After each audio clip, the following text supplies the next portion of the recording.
నమస్కారం. ఘంటారావానికి స్వాగతం. ముందుగా ప్రధానాంశాలు.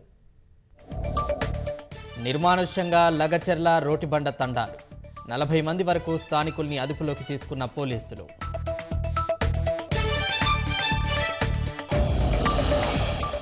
కాంగ్రెస్ సర్కారులో గురుకులాలు అధ్వానంగా మారాయన్న బీఆర్ఎస్. ప్రభుత్వం స్పందించి వారి సమస్యలు పరిష్కరించాలని డిమాండ్.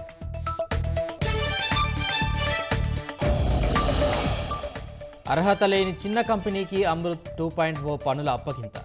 పథకం కుంభకోణంపై విచారణ జరిపించాలన్న కేటీఆర్.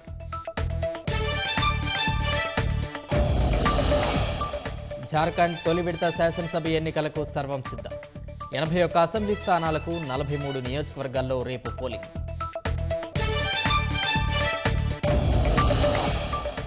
అమెరికా జాతీయ భద్రతా సలహాదారుగా మైక్ వాల్ట్జ్ నియామకం.